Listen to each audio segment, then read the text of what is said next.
Yo, check this out. Sit down. The lesson begins now. We are live on the mic. The crowd favorite, DJ Duss, is in the building.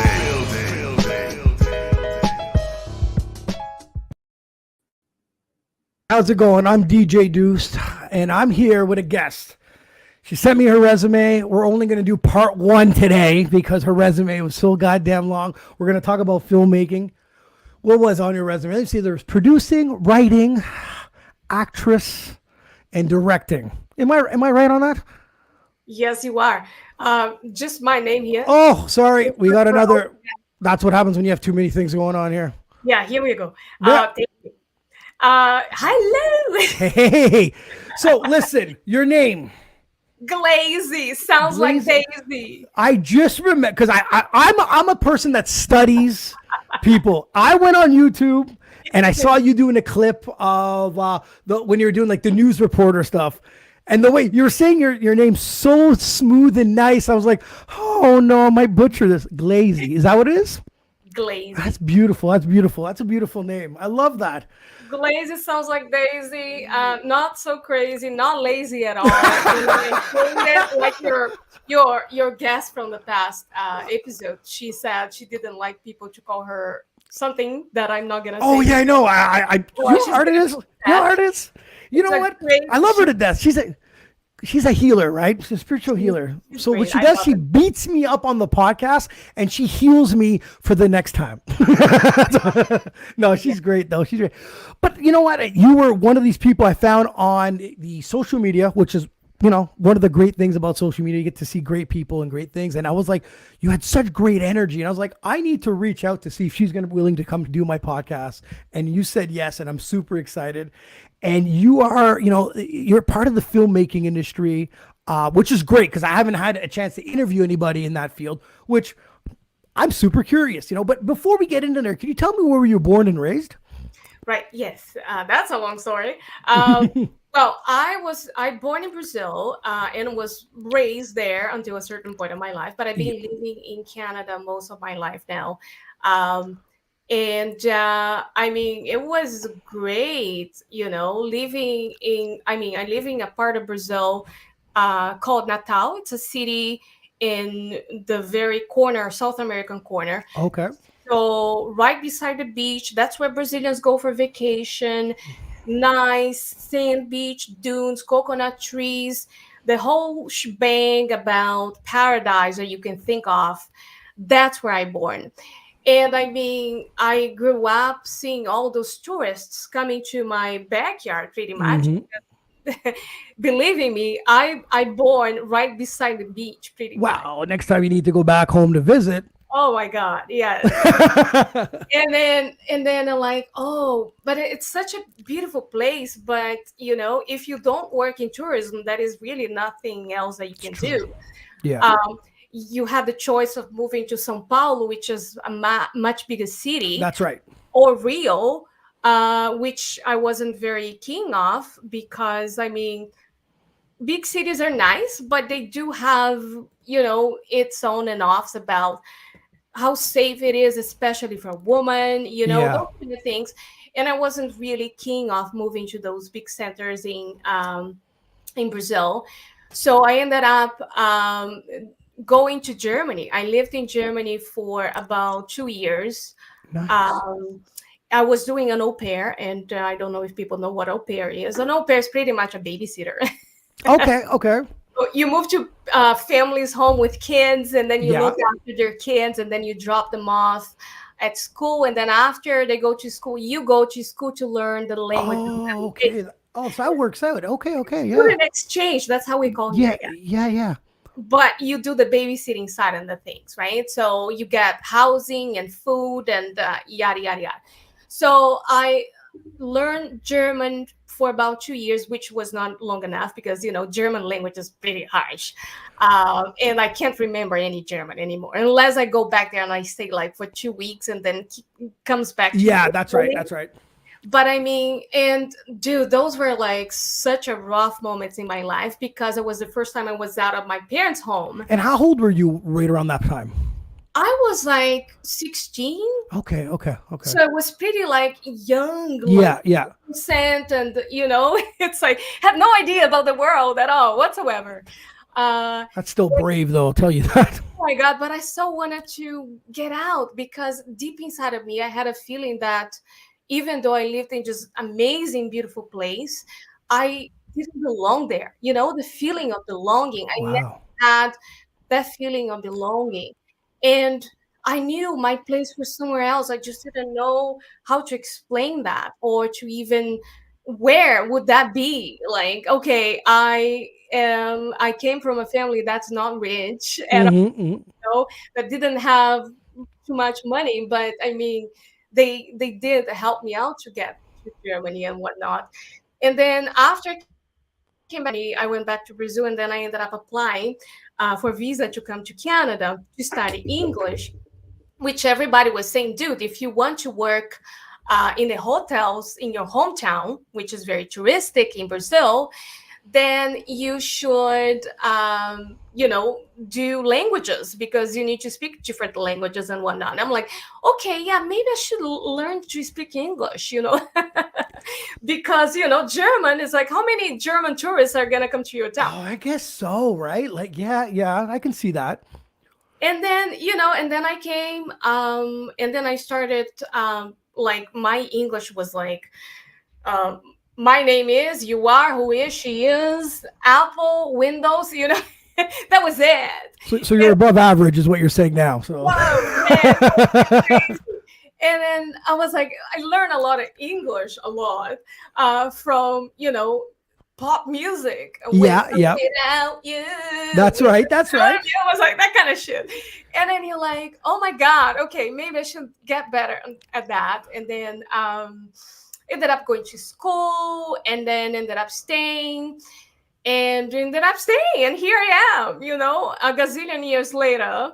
It's crazy. That's a crazy story because I find like most people I have on here are like they're brave. I call it brave because I see myself at 16. They're like, you're going to another country and you're gonna work a bit and learn their language. I'd be like, no, I'm not. I can't do it. Like I can't. Like so to hear like you at 16 going all the way to Germany for a few years, learning a language. It's no offense to them. It's super intimidating. You know what I mean? Like, Spanish and French, you know what I mean? My background's French. I catch on to a few things when I'm listening. I'm like, oh, okay, I have an idea what they're saying. German, I have no idea what they're saying. None. That is the bravest thing I could hear. I'm telling you this right now. So. And I mean, it was one of those things that you like, okay, what is the most extreme thing that I can do to get away from the boredom that I am having, staying in just beautiful hometown, with all these coconut trees behind me and this beach. I'm like, how can I get away from this? Did people tell you you're crazy for doing that? Were people like saying that you were crazy for making that move at the time? Well, seriously, I don't know anybody who actually have done that. No. I mean, now I got to meet those kind of people around here in Canada, in Vancouver, Brazilians as well, but not when they were back at 16 years old. Not back in the time when I arrived here, because the world was so different back then as well. And as a woman, going out in just planet that is so, let's say, male-oriented, okay, you have to really have a lot of, be very careful about who you mingle with. Otherwise, you ended up in situations that are not cool at all for women. You know what I mean? Yeah, absolutely.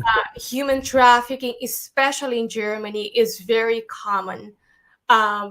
And maybe I shouldn't say that, but anyways, you have to be very careful as a woman. That's what I'm trying to say. Oh, I believe that. Yeah. Very careful about this. And since I was so young back in time, I ended up having a lot of to learn those things on spot, like I'm not getting to this situation because I'm not going there because.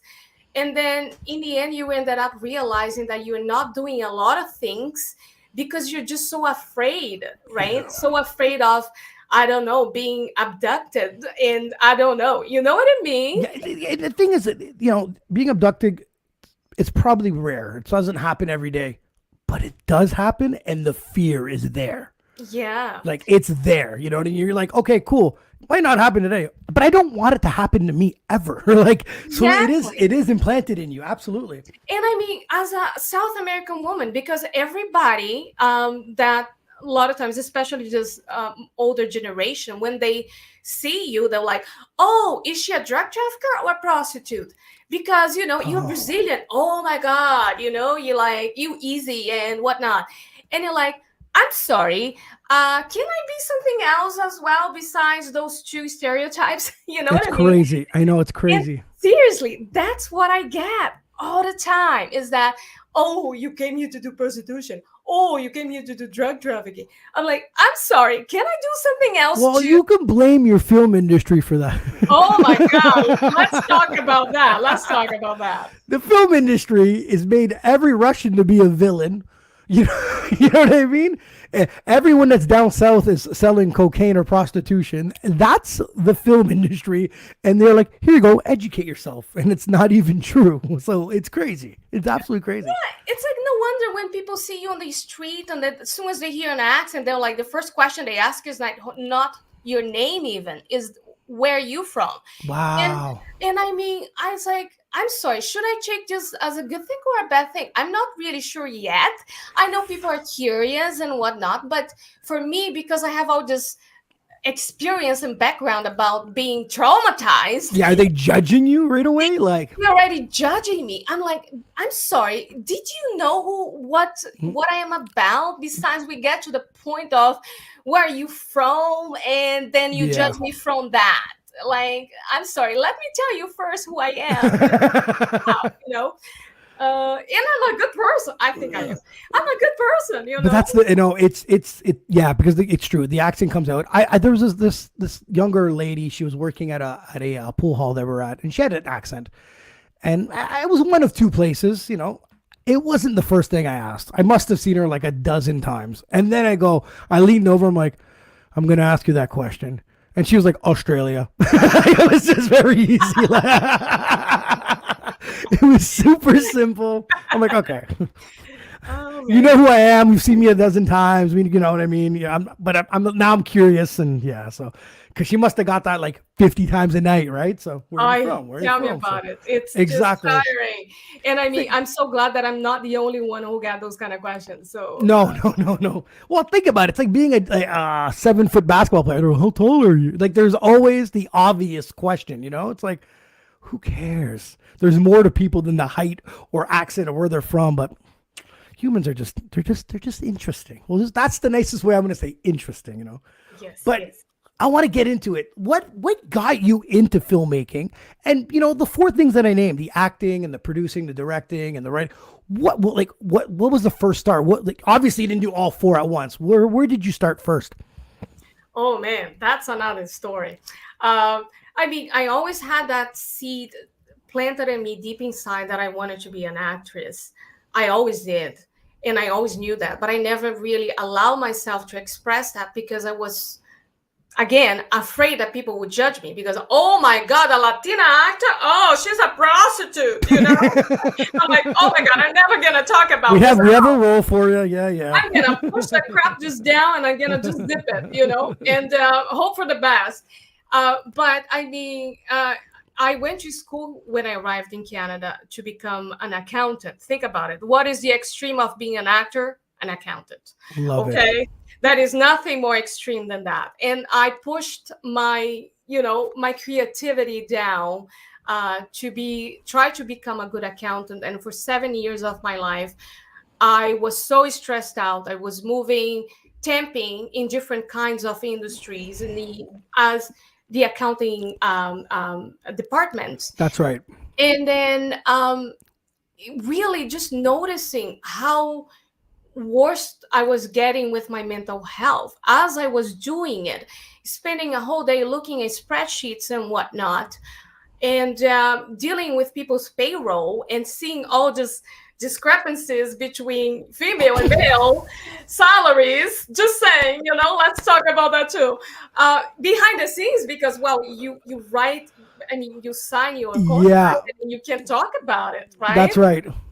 But I could see that from behind the scenes, and it's like so many industries. Oh yeah. And comparing resume with resume and seeing the differences in the salaries to me was just like, oh my God, I came from a freaking third world country where women are basically nothing.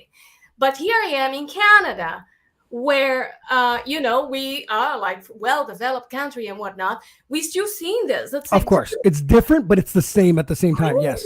I'm like, I'm sorry, no, this is not right.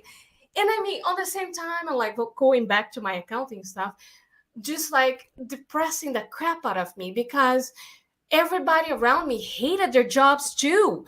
And I'm like, I hate this fucking job, but I need to pay my bills. I'm new here. I have no She's money. definitely Canadian now, guys. Like I have to pay my bills and like I have to have a roof over my head. I have to keep doing this. And as I was doing that, I ended up taking broadcasting journalism as I was working full time. Like, I don't know how I managed that. Just days I'm thinking, how did I manage to have a full-time job and going to school at night? Like, I don't know. 5 days a week. Like, how did you manage? Like, I don't know what I got it. It was you looking at these damn numbers, being like, screw, this is not happening to me. You got motivated every day to go to school, 100%. Oh my God. I was like eating my dinner at the train as I was going to school. And then sometimes I would just go to sleep in class because I was just so tired.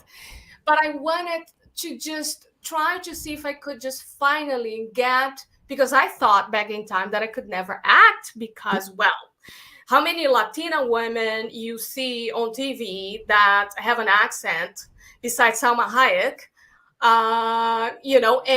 What is that lady from Modern Family? Sophia Vergara. She just played in that amazing Netflix movie. I know. Griselda. I didn't. You know what? I'm not just a quick off topic of talking about her. I was like, Modern Family, good, beautiful girl. She kind of has that voice. You're like, okay, cool. I give her so much credit after watching that Netflix series of how great of an actress. Like now I'm like, but if I had 1 ounce of judging you before on your acting skills, I take it back and I apologize. She did an excellent job. But you're right. Those are the two faces technically right now, right? You're right. With the accent. Not Jennifer Lopez, because Jennifer Lopez still doesn't have that accent. She's from Brooklyn. Yeah, that Bronx. That's right. She's from New York. So she's still more American in certain ways, but to have that accent, you're absolutely right. Yeah. So in my mind, I'm like, okay, so what else can I do that is somewhat close to acting, but is not really acting? But, it's also somewhat geeky because I'm a little bit of a geek, if I may say so myself. That is acceptable and that people will respect me and not think that I'm a prostitute, people at all. You do it, you do you, I do me, That's right. Your body, you do whatever you want to do, but it's just not for me, Mm-hmm. And then I was like, okay, maybe broadcasting journalism. So I signed up and then I did the course, and that's how the whole camera thing, the whole filming thing came about. Nice. And coming to the point where one of the teachers in my class said, oh, you have an accent, you're never gonna make it. What? A teacher telling a student to just like, I'm sorry, you are wasting your time and your money here, okay? Just get over. And I was just, at the moment, I'm like, she's telling me this because she's caring. She's caring because she knows how hard it is for somebody with an accent to make in this industry. If you turn on, I'm not going to say the names of the networks here, but how many people with accents do you hear, right? There are journalists, there are reporters on the street, very few, right? Yeah. Doesn't mean that they cannot ask questions. Doesn't mean that they cannot investigate the situation that they are going to be interviewing people about it.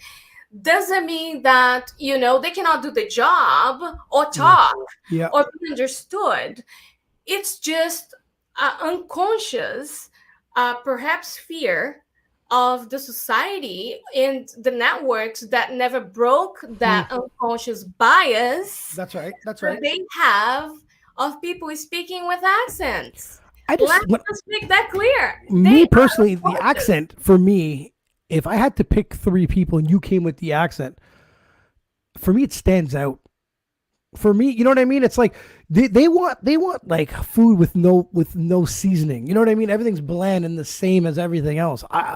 That's why when you tell me this, I have to take a step back and be like, oh my God, she's real. You're right. You're absolutely right in this situation. But it blows my mind because I'm like, how do they not see what could be or what could happen? You know, and that's what drives me crazy. I just can't see how they don't see this is different. This could attract instead of flipping on the channel and seeing the same everywhere. It's annoying now. It's annoying. I know, like even people from Newfies, dude, they have a different accent and they're Canadians. Their accents are fabulous. That's right. Francophones, they have their own accents. It's fabulous. Why can't we hear those accents? If you know, on the networks, especially the ones that we pay for it, let's not call names here, but we are part our taxes, right? Oh yeah, go towards that specific network. That's right. And we are seeing different faces these days, thankfully, but their voices are exactly the same. It's true. Exactly the same. They sound exactly the same, like an Americanized person. And I mean, that is nothing wrong with being an Americanized voice or accent. There is nothing wrong with that. What I think we should think about is how about mixing up? You know, because if you go to any major city in this planet that we are destroying so bad, hear different accents. Yeah. Every day, So every day, everywhere I go. Yes. in fact, if your network's supposed to be the reflection of what the population is, Canadian population, that's what it is on the Charter Rights, Canadian Charter Rights. People read that, okay? I know it's not a fun read, but we got to read that stuff to know what our rights are. I had to read it because I was so bothered by it. Yeah. Right? Canadian Charter Rights, your network, specifically the one that you pay as a taxpayer, Canadian taxpayer, supposed to reflect what Canadian population is. That's right. So when you tune in on that specific network, do you hear that? Do you see that? Know what I mean? No. And I mean, I'm not criticizing. I'm just trying to call off attention to that fact that nobody seems to be watching, you know. And I really want to be wrong about this. I really do. No, I know what you mean. But it's just not the way how things are. People's experiences that, like, with that kind of accent are not being the same. You know? No, I agree. I totally agree. But sorry, I went completely off. No, I love it. Trust me. I love it. And going back to it, you said that you want to know how it got into the Yeah. And where was the first start? Where was it? Writing, directing, acting? Oh, geez, that was like, you have no idea. Get ready for a surprise. I was actually after I got in a lot of depression because of doing accounting for so long. Seriously, I got to a point in my life where I was so down, so depressed, that I thought, I was like, okay, you know what? I'm just gonna jump off this balcony.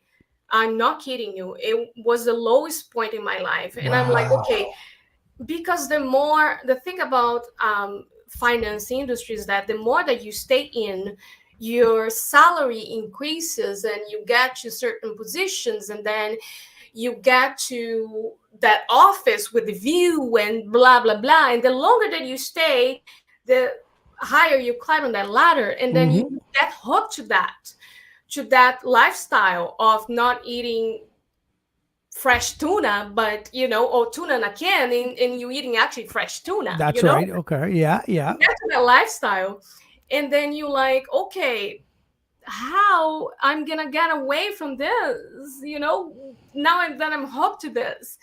So, and I'm like, you know what, I need to, when I got to the point of thinking, jumping out of that balcony, I'm like, okay, I need to get out, and that's it. So I just got out, and I was on EI for, I think, a couple months, and then I was looking for other jobs and what to do in between that moment so I could, you know, survive. Yeah, of course. And tough, then And then I saw just ad on Craigslist of all things, Craigslist. We were just talking about prostitution, and now you mention Craigslist. Come on. Full circle. So then I saw this ad on Craigslist looking for Latinos who want to play as a background actor in this show that they had, which I can't remember the name anymore because it was so long ago. Okay. And then they're like, oh, you have to be Latino, because they were doing this scene in Latin America somewhere. Okay. So I'm like, okay, sure, I will apply for this. It's like, yeah, the pay is not really great, but I'm gonna do this until I find another job. Yeah. So, and then I'm like, okay, I got booked. Then I got to set, and then I had no idea what to do. No idea. Like, cool as whatever. I'm just gonna show up and whatever. So I got there, and then I met all just like amazing people, down to earth. People who are like grounded, and they were like, oh my God, how are you? I never saw you. Welcome, blah, blah, blah. And I'm like, wow, where was I missing all this crowd? Like, wow. Are my people. Just Yeah. my people, and I'm like, finally, because the energy, the creative energy is such a strong pull. That's right. You feel right away. It's just like a match, Mm-hmm. that you've been looking for that match so long in your life, and all you could see was accountants. And I mean, this accountants at all, people. If you like it, go for it. Mwah, for you. But it was just not my jam. Yeah. And then I finally saw that. I'm like, wow, okay. And then people were asking me, oh, how did you come about? I'm like, oh, I saw this ad on Craigslist and whatnot. Do you have an agent? And I'm like, no. Do I need an agent? You're like, no. I'm like, yeah, why do I need an agent? Oh, they're going to book you for my stuff and blah, blah, blah. I'm like, okay, how much do we need to pay them? I had no idea about anything. But yeah, of course not. from there, that's when I started to actually work on sets and seeing how the whole behind the scenes thing works. That's so cool. Which is a school by itself. So you're getting paid to go to school. That was my thing. Yeah. Was that I'm here, but I'm taking notes of what I'm gonna do. So I was there on set every day, as I was told, did everything that I was told that is legal. Mm-hmm. And then you will meet every person from every background possible as background actors. You would see the lawyers that were on vacation. You would see the doctors that were on a leave. You would see the real estate agents that decided to take a break from work. No you will find way. Everybody that you need. No way. On right there at your reach, That's so just cool. like that. And just people were just so open and so amazing. And they were just like, how can we help you? How can we do things for you? And we're like, wow, tell me more about real estate. You know what I mean? Yeah. When you would go to set, you would notice how the cameraman would position himself. How would the light guy would position himself, would put his lights. How the director would be calling off the first AD and whatnot. And you would see all this magic going around you. And you're like, this is how is it done. Okay. I got a side question for you. Now that you've seen this behind the scenes, do you ever watch a show and you criticize that you would have done it different? Absolutely. All the time. That's the thing. It screws up for you big time. Yes. As a DJ, same problem. Why are they mixing this? Why is the song being played now? Why is the speakers pointed that way? But I love big events, right? 'Cause I used to do everything myself. I used to build all the lights and all the things myself, right? I'd have one helper, but I love going to these concerts and these events. And I believe it or not, I want to go before they get there to watch them construct it. Because I'm like, how the hell did he do that so quick? Or how long is it going to take him to take it down? That's the way I look at things, because I know how long it takes me, right? So I'm like, I see these big giant sets. I'm always like, I'm so curious. Where the average person is not thinking that because they're not behind the scenes on anything. But you're right, it does ruin some experiences of certain things. That's why I had to ask you, watching a show, you're like, Jesus, well, what is he doing there? What are they doing? No, I think it would have too. If I was behind the scenes, it would ruin some shows for me for sure. Yeah. Sure. And I mean, you see every single editing mistake as well. That's the problem. And I'm not saying that I'm a good editor myself, because I had to edit my own films as well. Because, well, when you don't have cash, you have to do it yourself, right? Yeah. So, and you see all just editing mistakes, and you're like, oh my God, these people have so much money. How come they didn't fix this thing? It's like, oh my God, what is wrong? And then you see your background actor friends that you just, you worked a couple years back or many years back. And then you're like, oh, look, this is my friend, Anthony, you know. Do they believe you though? Do people believe? Because I have two friends that made it really, really big that I don't tell people that they're my friends because I sound like that guy. Right. I'm like, nah, never mind. I'm like, I'm not gonna tell them. I don't want to be that guy. Yeah, no, I mean, I do meet a lot of, I know some people that became famous that, you know, that have steady jobs, which is very rare. Yeah. Especially from Vancouver, that is. But I mean, I have to give a shout out to my friend Anthony, because he was the first person that I met on set. And he was the one who pretty much guided me through my first day. And he was like, I think you need an agent, you know? You mentioned agent a few times. What consists? How do you get a talent agent? What do they do? Oh my God. Are they bullshitting you? Are they robbing you? God, you kidding me? Like, I have assumptions, but I don't know. As a BIPOC person, you know what BIPOC means, do you? Yes. Okay, so yes. So as a BIPOC actor in Vancouver, BC, who people talk about, oh my God, this is like the film industry, place to be after LA and blah, blah, blah. Yes, if you are crew, okay? Vancouver is a factory. We factor films. Oh yeah. And other things, but we never create things. No, people usually come. Yeah. Yes, that's right. We are pretty much just a factory. Yeah. We are not creators. We are not the faces that you want to see majority of the times on, you know, on your screen. That's not the case. And then a lot of people get that mixed up. And then I know that some actors that comes from Australia, from the UK, sometimes they come to Vancouver with that expectation. Mm. And then I'm like, I'm sorry, it's not really like that. So, but I mean, going back to your question regarding the talent agents, I mean, it's the hardest thing, especially if you're a BIPOC actor, because of the industry itself had that unconscious biases, right? That we talked about it before, about actors with different accents from different backgrounds, different skin colors. Yeah. Oh yeah. About it too much either. Love it.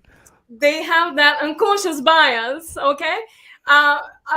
The talent agents have the same thing going for them. You know? Oh my God. They put you in a pile as this is the Latina pile here. And here is the white people pile, right? Oh. And I mean, I have nothing against anybody, people, for no reason at all whatsoever. Everybody's cool. You should do you, and I do me. But what we are talking about here, it's how the industry is still behaving since the beginning of times. A standard white actor can play a Latina, but a Latina cannot play a white person. Yes, that's right. And then, okay, but you have an accent.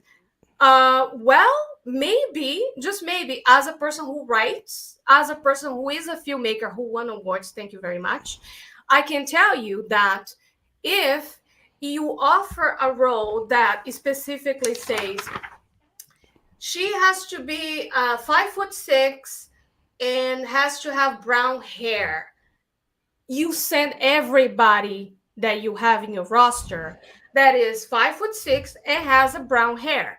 It's not just the white pile. Oh my God, really? Okay?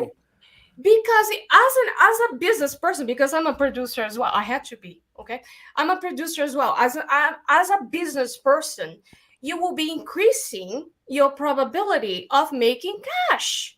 The more people you offer to the casting directors, The agents right, will make some money. Yeah. the more possibilities you have of earning your cash, dude. Like you're losing opportunity here. Okay, business 101. You're losing the opportunity of making cash. Maybe that casting director is expecting the same old age, white people, 5'6", brown hair Yeah. that they saw a gazillion times. Yeah. And then you suddenly present Latina lady, 5'6", brown hair, and have an accent. Oh my God. Okay, let's pay attention to that. Yeah. We can act too. We That's have right. accents, but we can act too, right? I mean, and if you hear, let's say, I'm not saying that I'm Sandra Bullock. I wish I was, but I mean, no, I'm very good with myself. Thank you, Sandra Bullock. But I mean, Sandra Bullock was able to convince a producer and a casting director to do the main character in a film that she did that is on Netflix that I can't recall the name right now. Okay. That role supposed to be of a dude, a guy supposed to be playing. Oh, wow. Okay. She convinced them to be the main lead of that. Nice. And, I mean, if you're talented, dude, Yeah. an accent will be even more interesting because you're gonna be playing that role and you're gonna give that extra oomph. Yeah. 100%. Right? Yep. And I mean, and I say that not just as an actor myself, but as a producer, as a filmmaker, as a person who knows what's going on behind the scenes, as a writer, right? Yep. So really, talent agents need to get their stuff together. They need to know. 2024. Yes, exactly. That is just so 1980s. It's Exactly. like, I'm sorry, you need to move on. You know, there is a whole world and a whole new concepts and stories that needs to be told that has not even been tapped yet. Because we still hold on to that mindset of 1956 that only white people can play those roles. Even stories that, you know, let's say it's somebody in the middle of US where they have like those kind of different accents.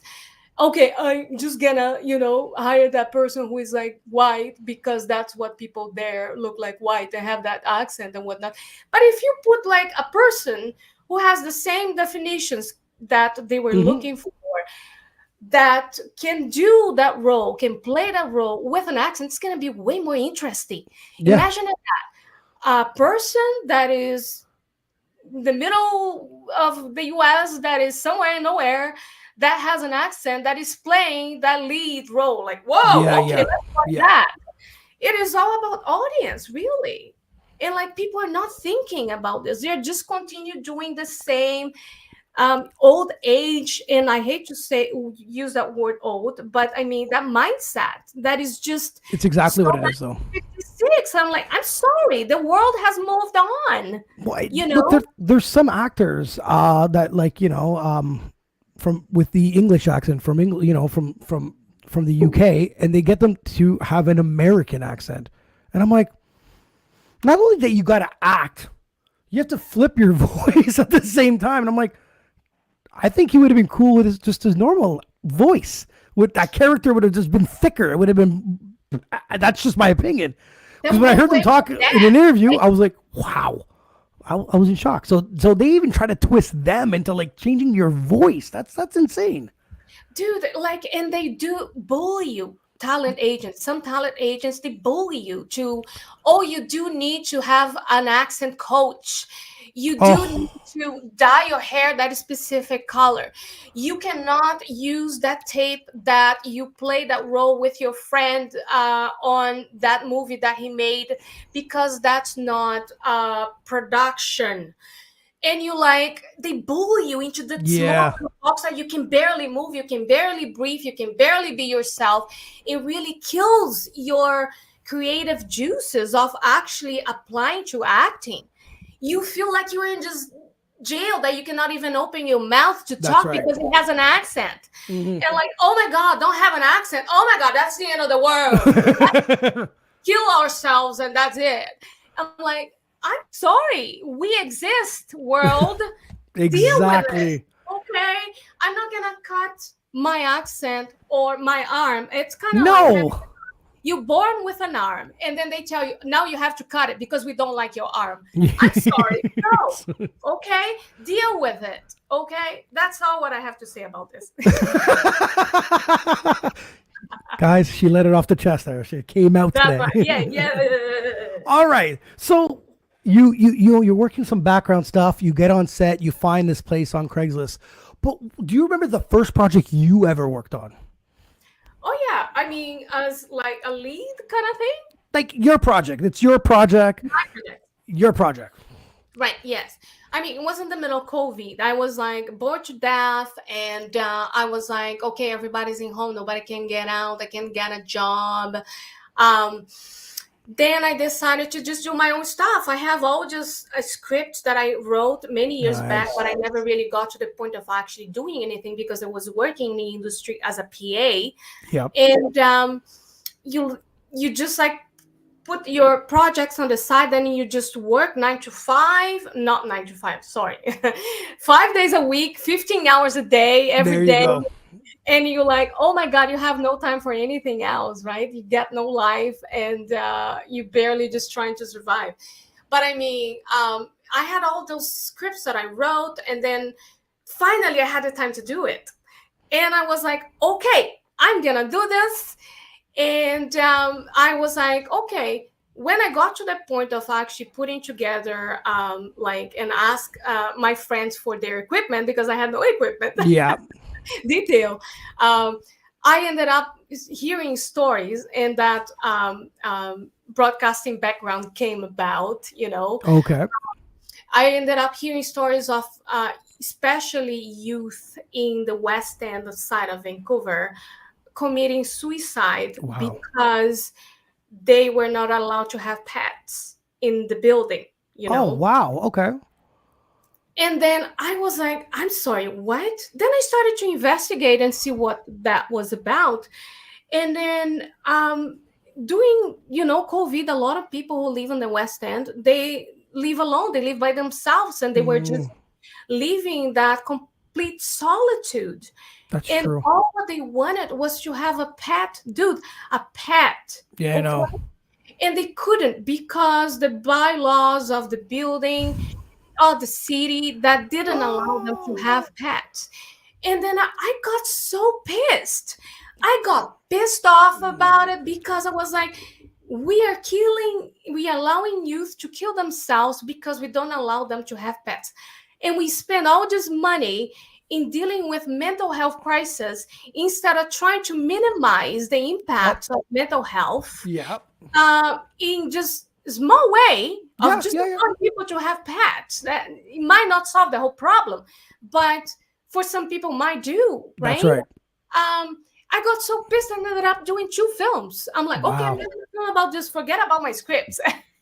Good for you, though. That's awesome. And then I just got pissed. I did because I was pissed off about the situation. Okay. I think being pissed is the best motivation sometimes. Best motivation ever. And then, especially for a Latina. Okay. You women are beautiful, but I'm scared of you girls.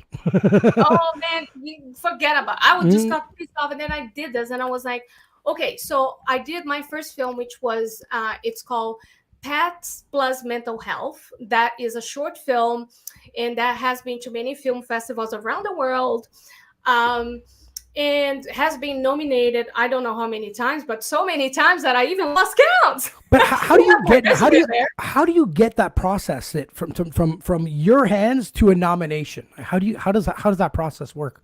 Well, that is a lot of you gotta be putting your own investigator hat on the whole time. Okay, yeah. So you're digging and you're digging different kinds of film festivals that you think that your story, your film will be applied there specifically, because they have many different kinds of film festivals, right? There are specifics for horror, specifics for drama, blah blah blah. Okay. So you have to really research on and see which film festival would fit well with your film. And in my case, because it was a fiction film, because I didn't do the first film was a fiction film about just depressed young woman who during COVID was thinking killing herself. Wow. And then she ended up being able to adopt a pet. I think, I cannot say because my film is my baby, you know? Of course. I think was a great film because it's very moving. I think, you know, and film festivals also did. There you go. So you weren't crazy. I guess they would not if it was not moving. Yeah, so it was just finding that specific film festival that will check in your film festival. And because usually if you are a first time filmmaker, yeah, you do you, okay? You don't do anybody else. You do you. You do your stories. You do what moves you, what you are passionate about it, because only you are going to be able to tell that story from your lenses. Nobody else is going to be. That's right. So, and with that in mind, think about what exactly is that you want to be heading for. Because in my case, always what I wanted to do was to be an actor. I always wanted to be an actor. That seed of acting always stayed right there. And because I was never able to get acting jobs, the acting jobs that I wanted to get, because the accent, because of the biases, because of blah, blah, blah, blah, blah, I was like, you know what? I'm not going to sit here and expect somebody to give me a job. I'm going to create my own jobs. Nice. Good for you. So then that's how I ended up doing making my films. So Pets and Mental Health, I produced, I direct, I wrote, I edited, and I acted on it. I don't know how I did that all in once, but out of desperation, really. I advise people to usually go for short films. You start with short. Yeah, for sure. Tap on and see if that's what is that you like about it. If you like to direct, or if you like to, I don't know, edit, or if you like to act, tap on it, see, because with a short film, usually film festivals, majority of them, they do accept films that are of short nature, right? Mm-hmm. And which is a window over there. And you have to pretty much try to stay in that window. Okay. You can never really go over, let's say, 15 minutes long, I would say, to be called a short, depending on the film festival. So make sure that they have their own criteria, right? Okay. Right. Make sure you read the criteria to really know how long you want to do this film for. Interesting. Okay. Right? And in my case, I decided to do 1 minute. How can you break a story that is about depression, that is about suicide, that is about pets? So you did that 1 minute. In 1 minute. In 1 minute. Shorter than a music video. Thank you. Sorry. Wow. I don't know how I did it, but in my mind, I just thought what is the fastest way that I can call the attention to this issue that we have in our town, in our hometown, to people to start to ask our government to fix that. Because our attention span is so short these days. Oh my God. Yes. So, okay, I'm going to do a 1 minute thing. All what I want is to call attention to this problem. That's all what I want. I don't want anything else. If I can call attention to this problem, to me is already a winning. It's already a winner. Yes. And then I ended up like, oh, okay, I can actually apply for film festivals with that. Okay, then I would do that.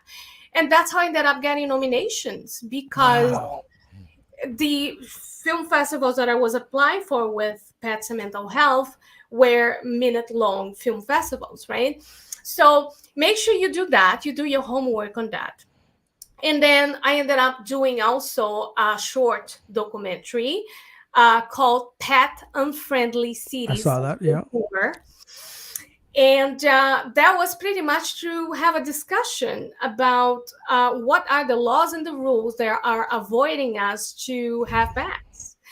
I think it's an important issue myself, anyways. And I really was able to dive deep down, not very deep because it's only 7 minutes long. Okay. But as I said, these days we have such a short attention span that I'm like, okay, maybe I should do this thing short. How I'm going to pass this message here in 7 minutes, interviewing experts on the subject, right? So I interview a professor out of a university, which I can't recall right now, out of the UK, who is a specialist in studying about the interaction between humans and pets and how that is related to mental health, right? And with that, I was able to interview also a lawyer, an animal lawyer. Oh, an animal lawyer? An animal lawyer, that is such a thing in Canada. And So she's what- an expert. So what's an animal lawyer to be exact? Is that like my dog bit your dog type of thing? What type of lawyer? No, I mean, she deals with cases like this of Oh, okay, people okay, having okay. pets, and then they're kicked out of their building because they have pets. Or somebody ended up buying a horse from a farm, and then the horse that was sent to the other farm was not the horse that they ordered. Those kind of I guess that happens. You're right. Yeah. Yeah. to me was fascinating because I never heard about that either. Exactly. No, this is the first for me. Yeah. Wow, woman, she's amazing, and she can talk about the subject like with so much detail because she has so much experience on it. And I mean, people. I also interviewed this senior dude who has a pet, and that's his only companion, and he's like, oh, such a heartbreaking story, but I don't want to tell because, otherwise people will not watch later. But I mean, I was like, wow. And then you put all those stories together, and then you tell the other side of the story as well, because I'm a journalist in the end, behind the scenes, that is all just background in broadcasting. The So one you woman gotta- shop here. She does the journalist. She puts it all together. no, She you directs it. She's a part of it. That's gotta crazy. do it all, because to me it's just out of necessity, friend. I don't have funding to be able to do all that stuff, so I have to do it myself. I cannot pay people to do those things, so you have to learn. I got a question on a personal tip. Even if you had the money, do you trust others to touch your projects? Ouch. Because I have a problem delegating my work to someone else. I'm always like, forget it, I'll do it. I don't know what it is. It's bad. I hear you. I hear you big time. I mean, I think creatives like you and me, we do have that issue of letting things go, I do. I'm not going to lie. I do have hard times to let other people direct or let other people edit. Yeah. Because I had a picture in my mind so specific. Exactly. That I was like, there is nobody in this whole goddamn planet that is exactly in my head right now. So no. But sometimes when you have a big budget, you have to allow other people to take over, because you can be an expert in just so many things. True. Very You can't true. be experts in everything. No, I couldn't agree with you more. You're right. You're absolutely right in that. I would love to have a producer to produce all these scripts that I wrote. Okay. myself. I got a question for that. For the people that don't know me, what's the biggest difference between a producer and a director? Oh, wow. Okay. A producer is the organizer, is the one that's going to go door to door to ask for funding. Okay. He is the person that the director's boss. Oh, okay. So he's the one who is gonna hire the director. He's gonna choose a director. Let's start with that. He's gonna be like, okay, I have all this cash now. I have a script, which I have to call attention to the writing side of things as well, if I may say so. Yeah, absolutely. Yeah. We need writers. If there are no writers, there is no production. There are no films. There are no. Well, we series, saw that with the there are writer's not- strike, right? Everything starts with a writer. Mm-hmm. People, if you're thinking in doing films, start with that. Writing is the beginning, is the middle, is the end. You gotta get a good writer. If you don't have a good writer, if you don't have good writing, Yeah. you have like good cinematography, but Yeah. It doesn't matter. Yeah. Yeah, there is no depth to it. That's so right. people are gonna watch that just and then they're like, forget about it. But if you have good writing, maybe your cinematographer doesn't need to be all that good. Maybe you don't need to worry too much about the special effects. True. Focus on the writing, okay? This is your beginning. Go find yourself a good writer or write yourself a good script. But make sure it's nice and catchy and really good to go, you know? So here is a producer. I'm like, okay, I got this amazing script from Gleyse. Oh my God, she writes amazing shit. And that's where it starts. Okay. Yeah. Get her, then he's gonna be like, director, who will be a good director to, go and direct this production, right? Yes. Yeah. And then he's going to think about, a roster of different kinds of directors and think about how much money he has to pay this dude, or hopefully it will be a woman. Yeah, exactly. Yeah, exactly. We need more female directors, please, and female writers, please, as well, because what we see on TV right now, it's only one point of view, which is a male point of big view. time. I just wanted to say that. Absolutely. And we are not tapping on females' point of views about things, about the world outside. Really, we are not. It's so desperately needed because everything that we see is exactly the same. Oh, for years. It's been years. Joe met Joanne, and then the kids, and then they go have sex. And I'm like, I'm sorry, that's not reality. That's not how the world works. That's not what it is. And then people think that's what it is in real life, but it's so true. It's so bad. I know. And I'm like, I'm sorry, this is a male, because we females, we do. When we watch stuff like, oh, that was a man who wrote this shit. I can see that. No, I can see what you're saying. It makes sense. Oh my God. So anyway, we need female writers. I'm just trying to say this. And female directors as well, because she's going to be the view. Mm-hmm. She's going to be the eyes of what audiences are going to see. She's going to be the one that's the lenses are going to be pointed that way, because that way the actor would look more like she's more sad, she's happier, she's depressed. Yeah. So the eyes. So that's what the director do. And he's the one in command. He commands everybody on set. I always knew what the director, he's the one, make sure, place cameras and stuff. But I was always like, and I always hear like, oh, producer. And I'm like, well, if he's directing everyone in every place, what the hell is this human being over here do? And why does a producer never get as much of a shout out than the director? I agree. I totally agree with you. I think it's such a oversight. Yes. And I mean, people give too much credit to actors. And I hate to say this because I'm an actor myself. And I know they're watching this right now, they're going to be like, what the heck is she saying? But dude, it is what I love the most to do. It's in my essence. It is in my DNA. And I can't deny that. I can't deny that acting is my thing. Okay. It's my jam. That's what I'm born to do. Okay.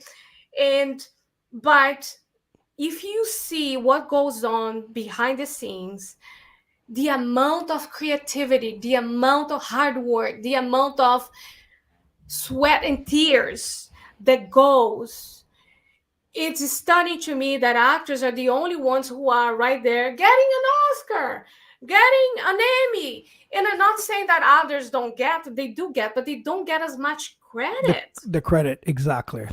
They don't get as much exposition as actors, and it's unfair. It is unfair. I noticed growing up. Okay, this is where I'm going to give writers some. You'll see, funny scenes with this with an actor, and it's hilarious. The best movie, you know, you laugh, your stomach hurts. And then this guy has an ego to become a stand-up comedian because of a movie he did, because he's funny in this movie, and his stand-up stinks. So then you know that the writer that wrote that movie made him funny. Don't get me wrong, he acted the parts, but those jokes and the timing and everything with the director and the writer made this character great. This guy made it, you know, he acted well, but when he went by himself to a stand-up, I was like, could that writer rewrite his jokes? You know what I mean? Because it's like now, like we talked about it behind the scenes, we're backstage talking about, you know, as a stand-up, you're there by yourself. People will let you know right away, right? In a movie, there's a collective group, but there's only one star, and you're right, that actor gets too much credit. That's crazy. Yeah, I mean, a writer can only do so much, really. Especially comedic writers. And I would love to be able to write comedy, but I think because as a writer, I usually just go straight to the drama and stuff. I don't know why. I wish that I knew how to write for you, right? Yeah. I don't. But I mean, I did a stand-up comedy before, and people say that I'm funny, you know, like just saying. I was like, yeah, you know, they're like, oh, dude, you're funny. Okay, thank you. I appreciate it. Thanks. But I mean, I can't write comedy. I don't know why. But that is so much that a comedy writer can do, really. He or she can write the best jokes, best scenes to make that actor funny. But that is one thing called comedy timing, right? If you study stand-up comedy, you know that there is a timing over there. That is a pace as you are delivering that joke, as you're delivering that line that you have to have. And it doesn't mean that everybody can do. I am a truly believer that human beings can do anything. Anything. It's just your heart has to be into it, I guess, right? Yeah. And you have to be willing to work hard for it. Oh yeah. Yeah. You have to be willing to polish that thing that you want to do. And there are very few human beings in this planet that born knowing how to do this or that, or how to be an expert on this and that. Very few of us. The rest of us we learn. Yeah. We learn. And I think we have the capacity as human beings. Our brain capacities are amazing. We can do it. If you want to be a filmmaker, stand-up comedy, whatever it is that you want to do, you can do it. Okay? I agree. I believe in you. You can do it. You just need, it's work. It's work. It's repetition. It's don't, even you and I talked backstage about, you're like, when I was telling you about the show that you're on, we'll talk about it a little later. You're give me your feedback. You know what I mean? And that's the thing. If you're not willing to take any feedback to grow, it's never going to work. If you're never going to watch yourself and criticize yourself, it's like, I've done it on this podcast. I used to download it, re-listen to it, and be like, oh my God, that was terrible. Oh God, the hell's wrong with me? Catching on, right? This, you know, giving this, I have to criticize myself. And I'll ask a few friends of mine, close friends of mine, hey, what'd you think about this? Give me your feedback. We need to grow. If not, we're still going to be doing the exact same thing with the exact same mistakes. No growth, nothing changes. Then you don't put the work into it, right? I think you're fantastic. I think you do a great job. I appreciate it. Thank you. It's been, it's time and work. Criticize yourself. Do a bit of research. Always do research on whoever you're interviewing. You know what I mean? I want to hear more details on what you're doing, but I also I want to know, you know, who am I? I don't want to be like, oh, I just picked you out of the blue. No. I saw your stuff on social media. Then I reached out. You know what I mean? And then I digged in some more. So I do my homework. Even though this podcast can go for an hour and a half, whatever the case may be, there's more work before and after when the show is done, right? Sometimes people are like, podcasts. I'm like, yeah, but you still need to come up with the questions. You still need to make sense. You still need to be engaged with your the person you're interviewing, with the audience. So I've seen people do 6-7 podcasts. Wow. And I'm like, okay, some of us might make it look easy. Trust me, it's not. It's absolutely not. It's not. There's work. There's stuff in the background that needs to get done. There properly. The graphic designing needs to be done. I rather go live. Some people rather edit. And you know about editing. you're done recording, it's edit time. Now there's a few days into that after that. So it's, but I enjoy doing it. It keeps me engaged and it makes me grow, and I love meeting people. That's why I do it. Right. So I love doing what I do.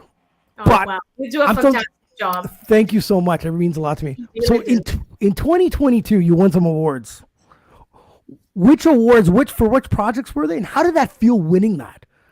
Well, it was for Pet Unfriendly Cities, Vancouver. So that was the documentary, the 7-minute documentary. Yeah. It was for a festival in Toronto, which I have to say this too. It's like Vancouver, I guess, were not very keen of putting. That's why I never win anything in Vancouver. I'm like, oh, hello. Oh, it's her again. I am from town. Can my film get to your festival? I'm like, no, you can't. Sending you emails. Can you please move? No. So I was able to be nominated and win awards in film festivals everywhere in this world. That was like, I was in a film festival in South Korea, dude. Wow. Korea. And I mean, I got nominated there. I didn't win anything, but I mean, still in the industry, when you are nominated, it is considered as a that's win. Right. That's right. Because I mean, how many other films were you competing with? Yeah, you're the top of your peers. Yeah. Exactly. And I mean, for new filmmakers as well, here's a good tip for you if you are to, get into that kind of stuff. Go to small film festivals. Don't go to big ones. Go to small ones, because the small ones, they are way more willing to accept your stuff as a new filmmaker than a big one, And also because that way you will not be burning your marketing cash too fast. True. So, and I mean, when you go to smaller film festivals, which was the case of this South Korea Film Festival, was called Mountain Village, and then the name of the city, which I can't pronounce. Oh, don't worry. You sound like me. I can't pronounce anything. Don't worry about it. And when I was in Korea, I'm like, dude, I'm not even going to try. So, they had so many people, so many other films, because, I mean, when you're a smaller film festival, and you cannot really charge that much to submit films in there, you will have more competition. So meaning I guess so. Fighting against more people, more projects. I didn't even think about that. Yep. Hence the reason why you start in smaller film festivals, because you're testing the waters per se, right? You're there testing to see, is this good? Is this not good? You're pretty much trying to catch feedback. But in my case, to me, I already won because I want to do this out of being pissed. I love it. I'm pissed about the situation. I love it. And if I didn't do anything, I would be pissed at myself. That's right. To me, it was already a winning. Anything from there would be like just golden, right? So when they nominated my short film, for the South Korea Film Festival was Pets Plus Mental Health, which is the short 1 minute. 1 minute one, yeah. They were like, wow, we loved your film and we got so moved, and it was just a minute. We can believe it. Can we show? I'm like, yeah. Please do show. I just don't have money to get you, South Korea part of your festival, but please do show. You know what I mean? Absolutely. So sorry, I went completely off tangent. No. But yeah, I was just thinking about if filmmakers are watching this and they want to, if they want to start doing this, I would suggest them to go to smaller film festivals. It's the best way to go. No, it makes sense. It makes sense because you know what? It's affordable. But if, like you said, if you rise to the top, you're right. A lot more people are submitting their videos. I never thought about that. It's true. Because if it's a lot of money, you're probably competing against, maybe 100. But this way it might be 1,000 because it's a lot. No, it's totally right. I didn't see it that way, but that makes total sense. I mean, I got nominated in India, in Colombia, in the US many times, in the UK, Toronto, not Vancouver. Vancouver, come on, Vancouver. Come on, guys. Not Vancouver at all. Vancouver, like, no, we are gonna ignore. My co-host is from Vancouver. I have friends in Vancouver. Vancouver, come on, guys, come on. This is ridiculous. I am my sister. You need to send me some good, energy. Absolutely, absolutely. This is ridiculous. Show my stuff, I always found where you're from is who hates on you the most. I don't know why. I have more love on my own podcast everywhere else. On Apple Podcasts and all those other streaming platforms. I do way better in the United States, even over down in Europe. Canada, it's not so bad. But here, where I'm from, it's like, and the funny thing is I'll walk somewhere and they'll be like, oh, your podcast. I'm like, I know you don't watch it. And it's totally okay. We don't need to talk about it. I'm doing fine everywhere else. It's just funny how people are. I find it's where you're from. People, you have to, but don't get me wrong. If you break free and make a big ass movie, all of a sudden they're going to love you all of a sudden. That's how your hometown works. It's a little strange. No. And I see that a lot because I'm part of different kinds of groups in Canada. I'm part of just, Facebook writers group, which is out of I'm not gonna say because maybe they will block me after that, but yeah, don't say it. But I get so much hate mail. Oh my god! I wanted to ask you about that. I'm happy you brought. I'm sorry. Let me take that. I'm not happy you brought that up. How do you deal with hate mail or terrible, stupid comments on social media? How do you deal with that? Whoa! I would never expect that at all whatsoever. Why? Because what's wrong with them? You put it on because you see those are your peers, supposed to be your peers. People who write like you write, they're writers. They are not filmmakers. They're writers. That's what they do. They only write most of the time.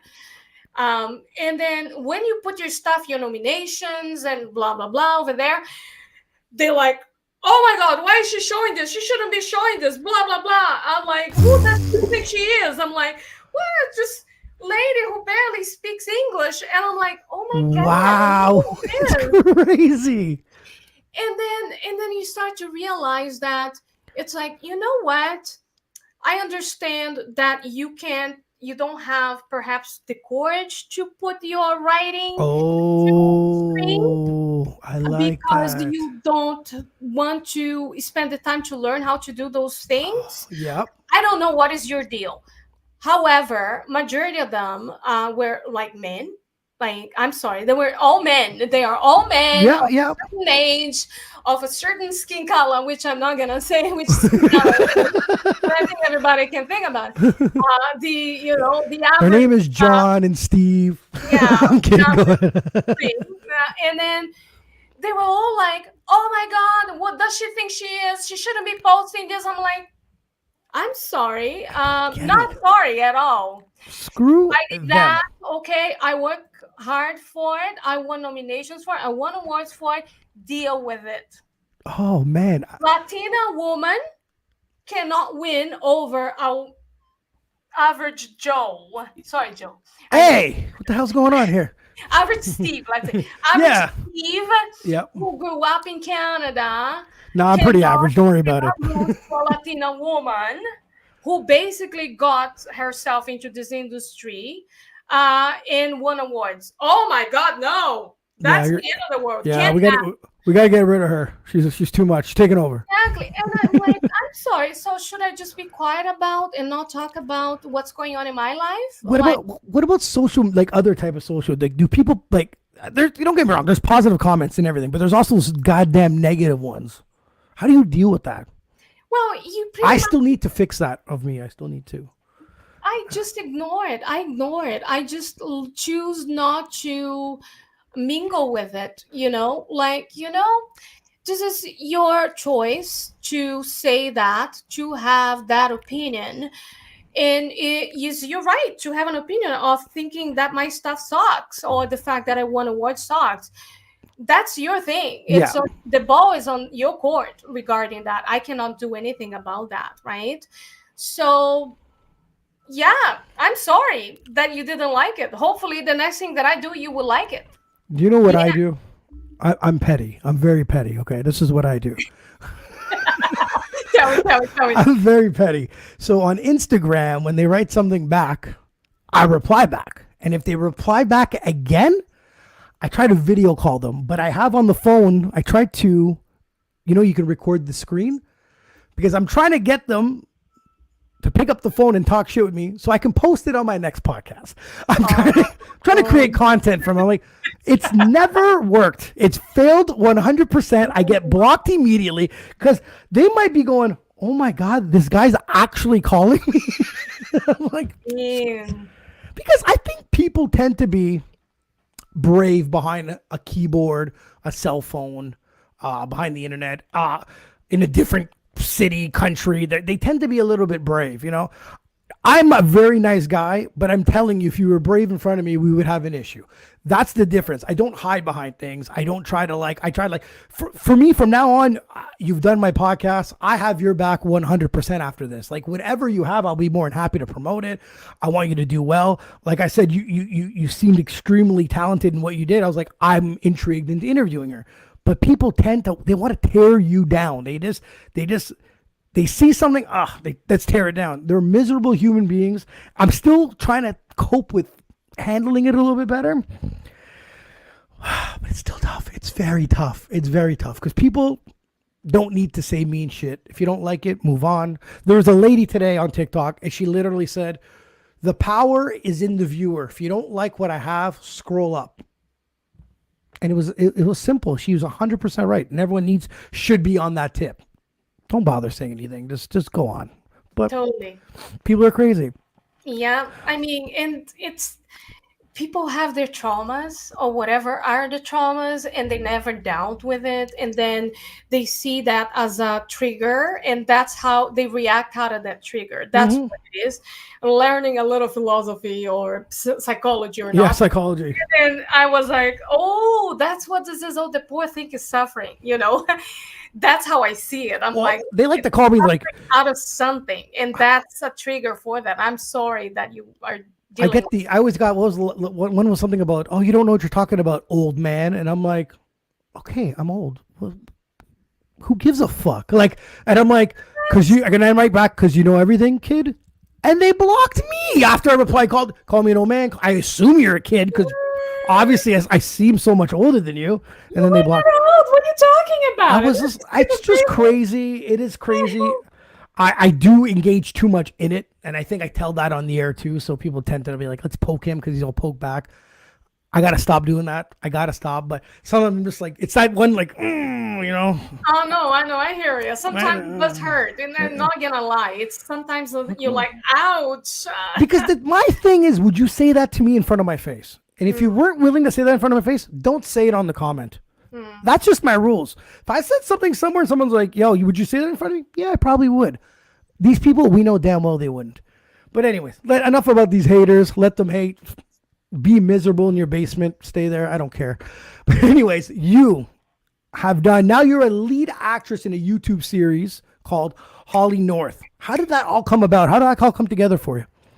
Oh my God. I think my coworkers are watching this. Hey, you love you guys, long time. Well, it was out of a post at Actors something. I can't remember. That is like a website that actors in Vancouver can look for listings over there. Okay. Roles. So I never go to that website for some awkward reason. But that day I decided to go because I don't know. I was like, oh, maybe I should book myself a role here or so, at least try to do an audition or something. And then I read the blurb of a role. It was a Brazilian immigrant that came to Canada trying to become an actress. I'm like, holy fuck, that's me. I'm like, oh, what the hell? This is me here. I love it. I'm like, okay, I gotta get in touch with this person. You're like, is this a role or a documentary? That's what I know. I'm like, what the hell? Okay, so I'm gonna get in touch with this person because that's the thing. The role that he was looking for wasn't even the Brazilian lady coming to Canada anymore because he already had somebody for that. Oh, wow. He was looking for the other actor, which is my roommate on the show. Yeah. which she was like a Russian-ish like person that was also trying as an immigrant that came to Canada to trying to become an actress. Stop there for a second. You didn't kidnap the other lady so you could take this role, right? No. Okay, I'm just checking. Go ahead. No. All right. But I mean, and then I was like, okay, I gotta get in touch with whoever this person that wrote this, because I have to be involved in this show. I don't care how, I'm gonna have to be in there. So, and then I contacted this person and I said, which is Clive, our lovely writer, producer, director, and everything else in between. The man is as talented as it can get. Like, he writes amazing stuff. So then I'm like, okay, listen, I read your casting call here, and I'm really interested about it. I know you're not looking for the Brazilian one. I'm Brazilian though, but I would love to audition for your other part, your Russian lady-ish part. And then he's like, can we get into a call tomorrow? So we got into a call the day after. And then I told him, I said, dude, this is like amazing writing. That's the thing. When you are an actor, you're always on the search for good writing, because a lot of times you read stuff and it's pretty much the same old thing. Latina woman who is a prostitute, a Latina woman who is a drug dealer. You know what I mean? And like, oh, can we just play something else? You know what I mean? Yeah. And I sound like a spoiled brat here, but that's what I mean. That's why we need to diversify our writers, people. Yeah, absolutely. Right. Please, women, right. Okay.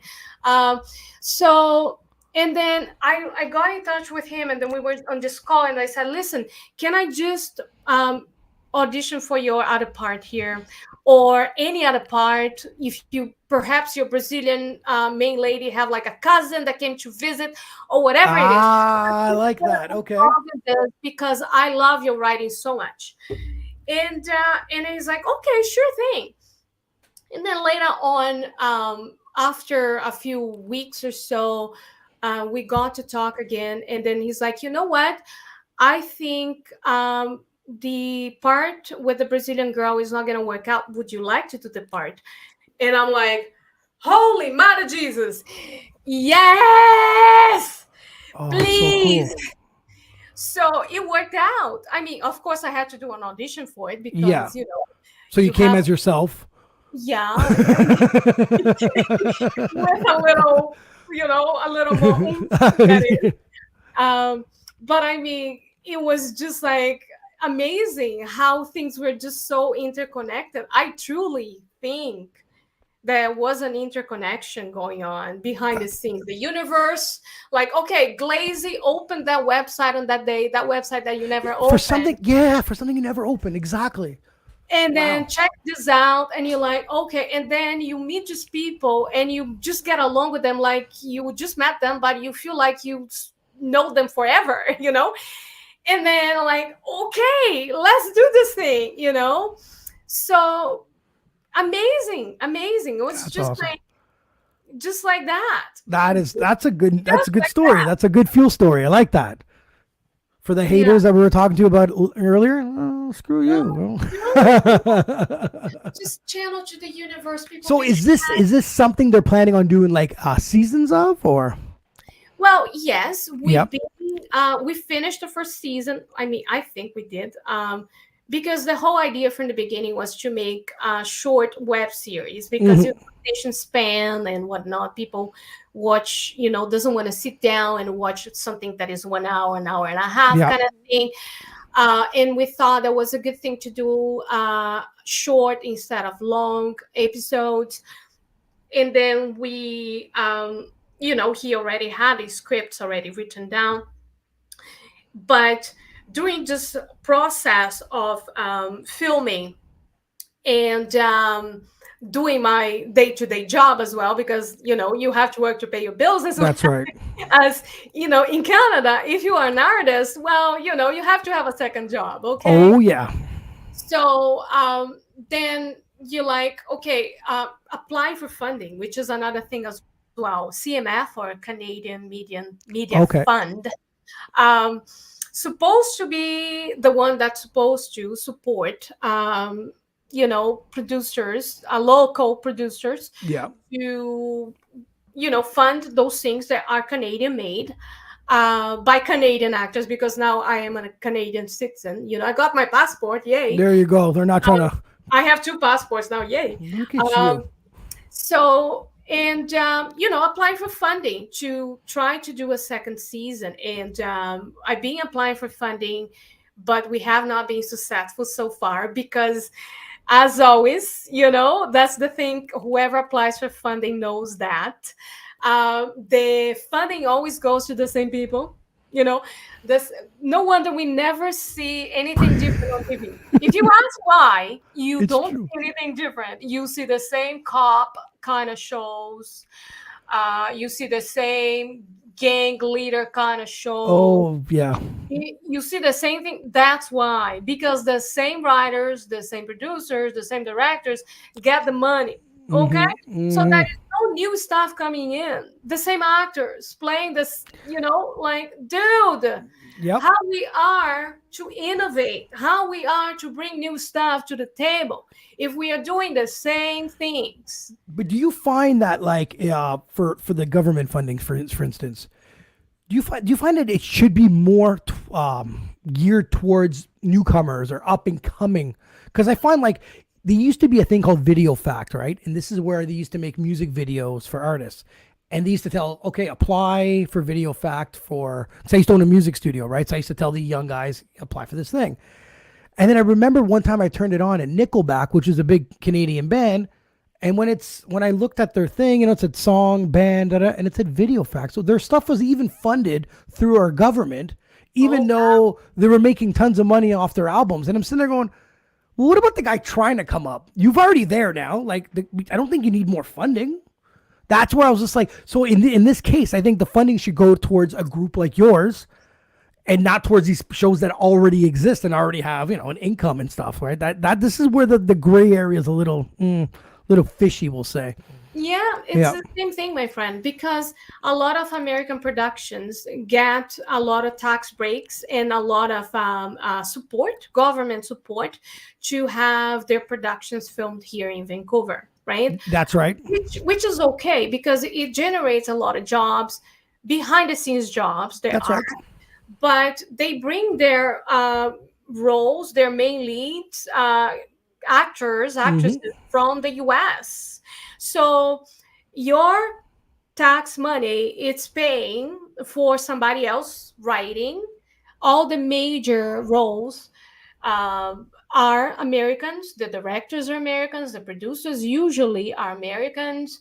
The writers are Americans. Wow. So, okay, not saying that, they shouldn't have all these tax breaks and whatnot, but can we also invest in our local productions, in our local actors, in our local directors, for them to develop an industry here as well, which is, by the way, already proven to be to have a very good financial feedback to the local economy.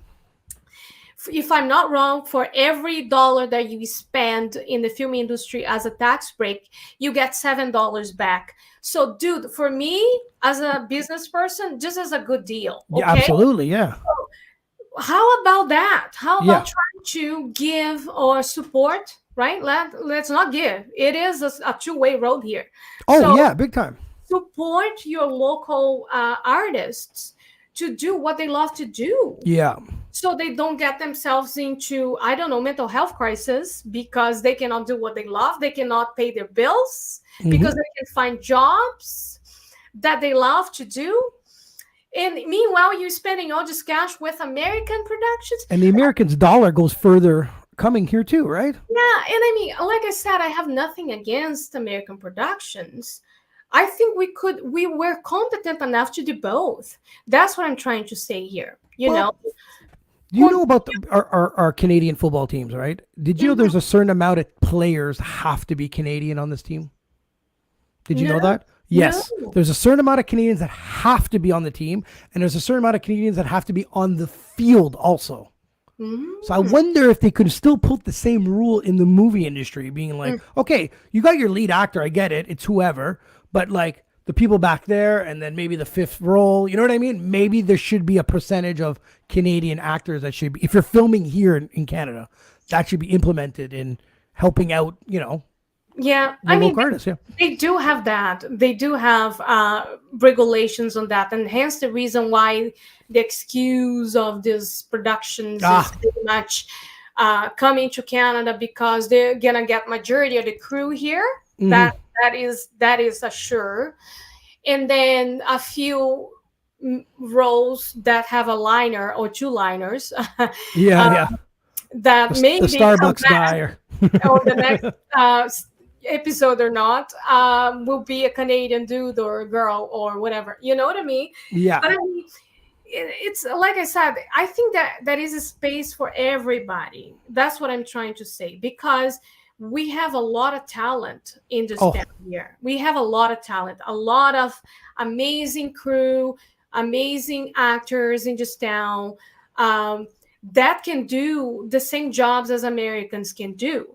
Yeah. So meanwhile, they can continue getting their funding, you know, and also their tax breaks from Canadian Media Fund, but get the money, or at least half of that $7. I don't know, like put in $4 on a bank account that have some interest, and then you know give that money to local producers, local, you know, so we can start to create just, you know, industry, just local industry, and we can finally have money to do our things. You know what? I think the people that I've interviewed on the podcast, we should all be in part of Parliament, because I think we have better ideas than some of our own government. I'll tell you that.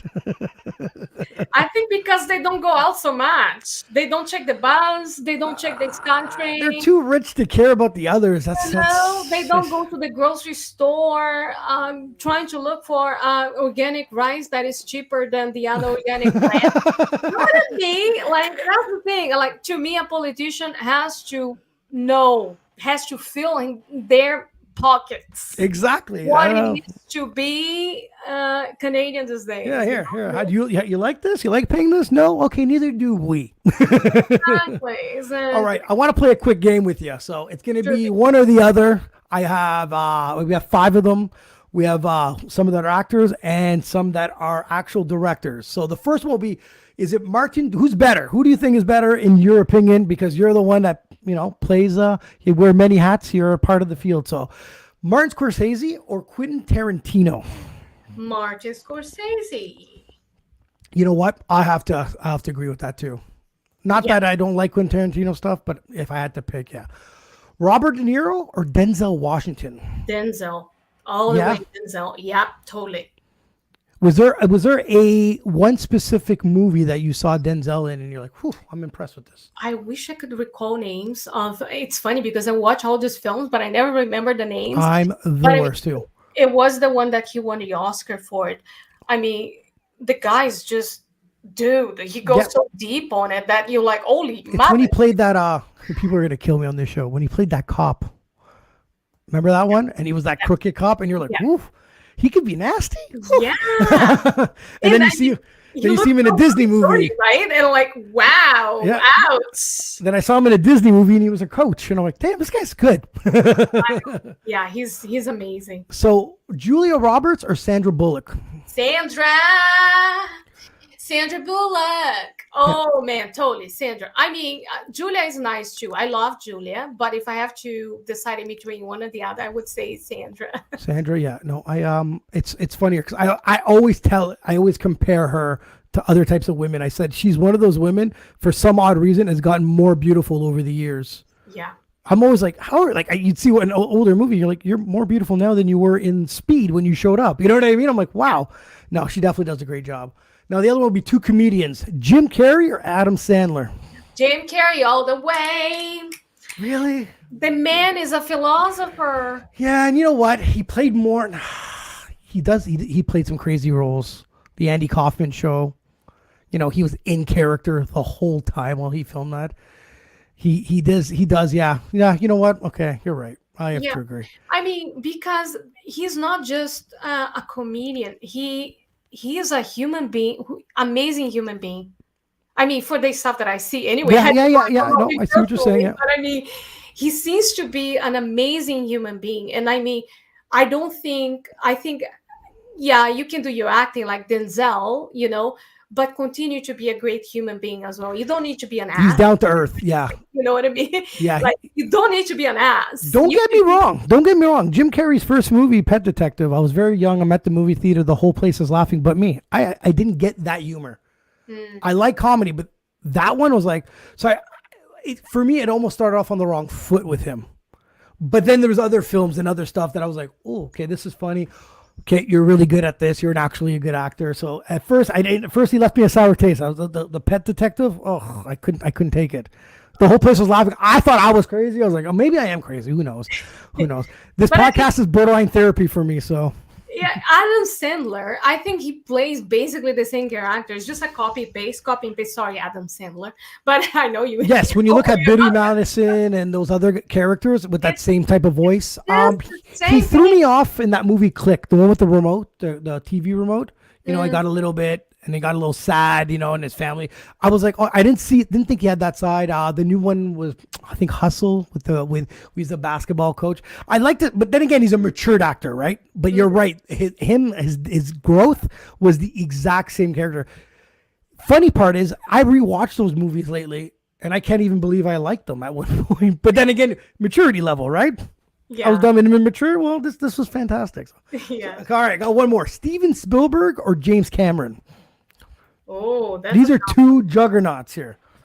That's a hard one. I would pick both, but I mean, Cameron, I guess, James Cameron, because he's also a geek. I mean, I think they're both geeks, but James Cameron, I think he's a bit more risky. Yes. He takes more risks. And who is not to admire a risk taker, right? To be the best, you have to, and if you actually look, I think it's in the top 10 gross movies, most made. He's in there 6 times, I think, in the top 10. I checked out one time, one podcast. I was like, holy smokes, holy shit, he's here again. Like, I was in shock how well he's done with his movies. Is he Canadian? Yes. He is. Oh. He is. He is. Here we go. He is. I wasn't trying to be biased, people. I wasn't mentioning it on the show. I didn't even know that. Jim Carrey's Canadian too. Just throwing it out there. Here we go. Yeah. And hopefully, we wish that all these famous people would come back here. I'm like, hey, let's warm it up the industry here too. Our taxes are killer. Right. Our taxes are killer. Pay forward, people. It is killer. All right, so I have another one. There's no pick or. I want you to tell me which one's your favorite and why. So I want to start with your favorite director. Oh boy, Wes Anderson, I think, and mainly because his movies are so out there. Mm-hmm. I like stuff that is different. I don't like the copy and paste stuff. I'm sorry, I just don't. Yeah, no. I'm tired of seeing the same thing over and over, and I always go back to the same thing because he's also a writer. I think a writer can do anything. Can be a director, can be a producer, can be an actor. A writer, dude, is the jam of the jam, and the guy is the jam. Mm-hmm. Now, my next question was writer. Do you know who writes these movies? Because for instance, when I owned a music studio, right? I was more in depth of not the artist, but who produced, who mixed it. Because if no one owns the studio, you start to know more about the actual song itself, right? So I can say I don't really know any writers, but do you have a favorite writer, a favorite movie script or TV show type of writer? And I know people are gonna bash me for it, but the Barbie script, a jam. Oh, I've never watched it. Jam-packed. The writing is just amazing. Don't go watch the film because it's a Barbie film, because go for the goddamn writing. Dude, that woman is a genius. Greta, I can't pronounce her last name. Again, see, not enough credit, right? Just like we mentioned earlier. She is, oh my God, she just made that thing. She made that whole movie was her. She wrote the script and she directed. And I was just blown away by her writing. I wasn't expecting that. Yeah, That's yeah. what I mean. love it. I love it because you're seeing it from another view again, right? So I love it. So when you appreciate something, you appreciate it a lot more than someone else would, right? So that's cool. Now my next one, the actor and actress. Who's your favorite actor and who's your favorite actress? Wow. Okay, I'm gonna go Viola Davis all the way because I mean, dude, that woman is deep genius. That's what she born to do. I'm sorry.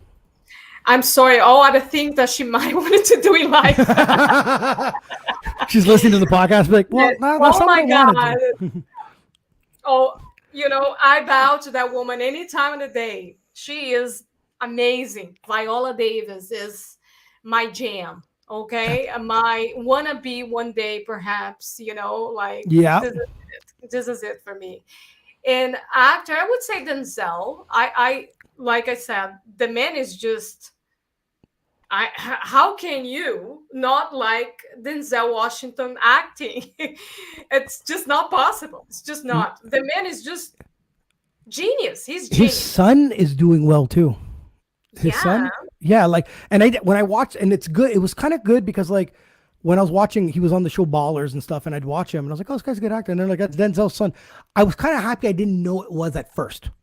I didn't want to criticize him. I didn't want to judge him. I didn't want to overwatch him. You know what I mean? Like, oh, no, because his dad's a great actor. Did they just throw him in this role? You know how people think that way? You know what I mean? So it was nice to see his movies and then find out who his dad was. I appreciated it better that way. His son's doing really well.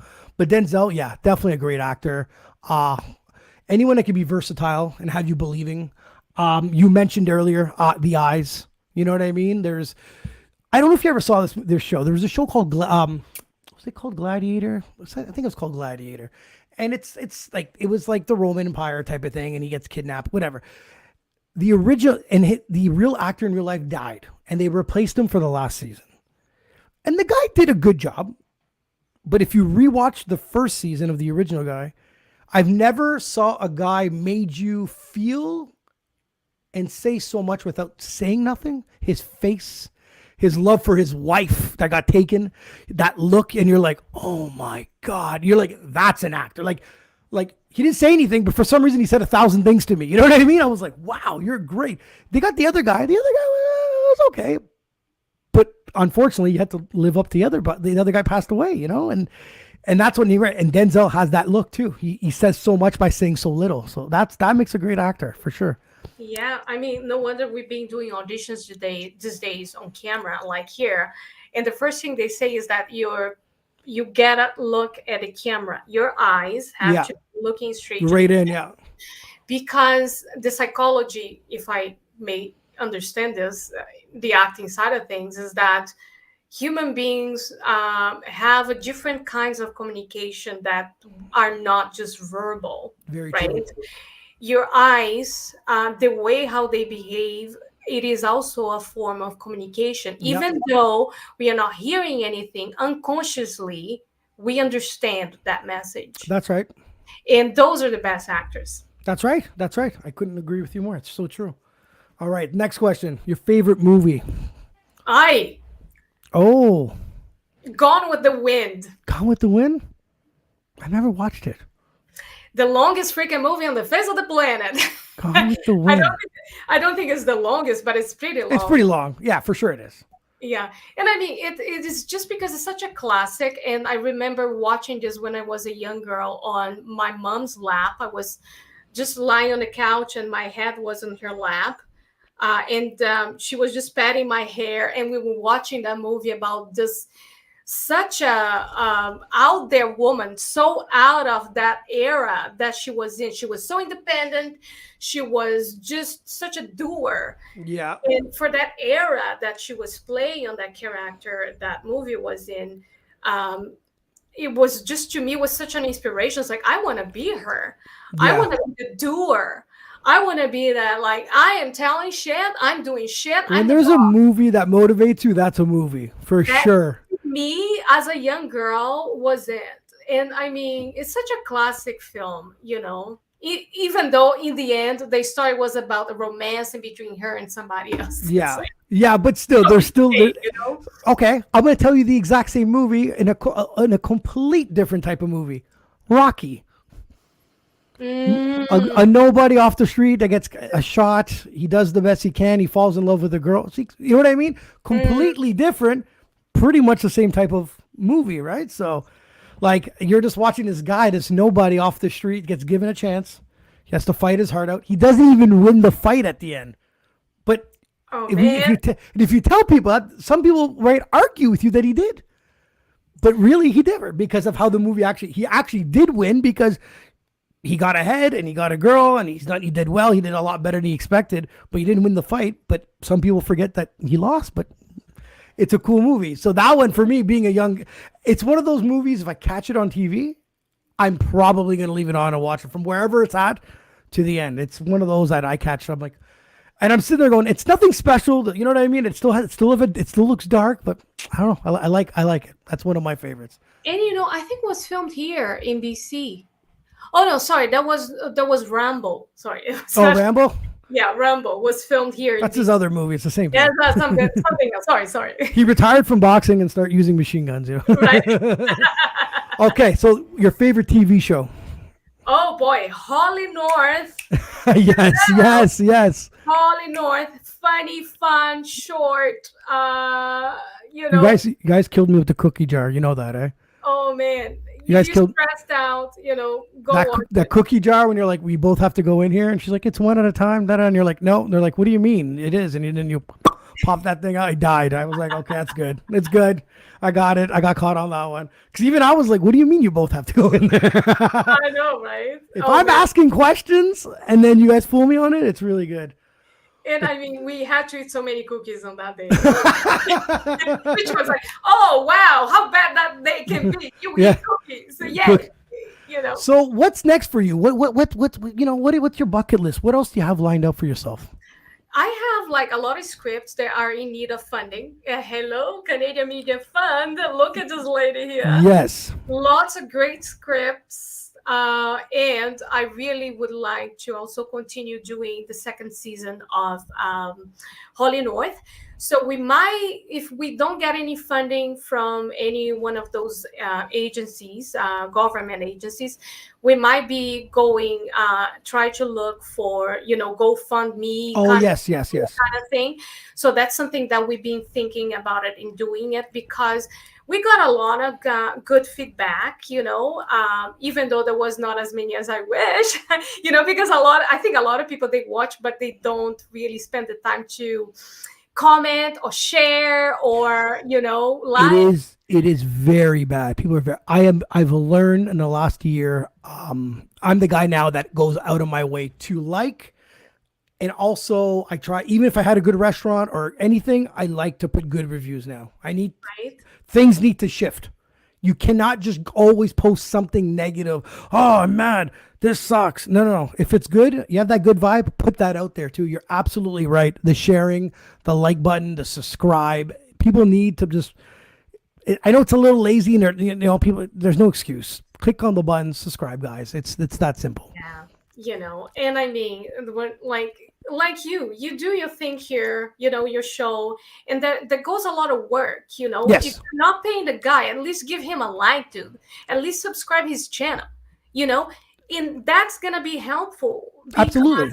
That way the YouTube is going to put your show out there more often for other people to find your show. Mm-hmm. So people do like right now they want like and subscribe. Yes. Subscribe, share with your friends, I have your link tree in the descriptions, by the way. So if anybody wants to follow you or check out HollyNorth, click on her link tree. It's in the descriptions. So I'll have that on all the descriptions. They'll also feel free to listen to us on Spotify, Apple Podcasts, all major streaming platforms. And the links are on there too on this episode. You know what, man? I have to admit, it is a breath of fresh air. I'm so happy to have you on. Maybe the next time you want to come on and we want to rip apart the government and get an episode off the air, let me know. I'm here. I don't mind, Good. I don't mind. I would love to do that too. Oh my God. All right. You know, we'll set something up. We'll set something up. I'll get Soraya to be a part of it. And then, I'll wear a referee shirt though. That's what I'm going to do. I'm going to pretend that I'm a liar. I dig to it. If you listen to some of the episodes, some of the stuff I say is so outrageous. It's so funny because sometimes they judge me off a clip, right? They'll see a clip of something stupid I said, or I was out, letting out. And then they meet me and they're like, "You're so nice." And I'm like, "Well, why wouldn't I?" They're like, "Oh, we saw that clip." I'm like, "Come on. This is my therapy. That's all it is, you know?" Aww. And in your case, I have so many questions. I had so many questions: acting, producing. How do you get this done? I'm 9 out of 10 times I do an interview. It's more of out of my curiosity of learning and wanting to know what's going on. And like I said, now that we're friends and connected, please come back on the podcast. If you have anything to share, don't be shy. We're all here. Thank you so much, guys. Thank you for listening. Have yourself a great weekend, and we'll catch you next week. Bye.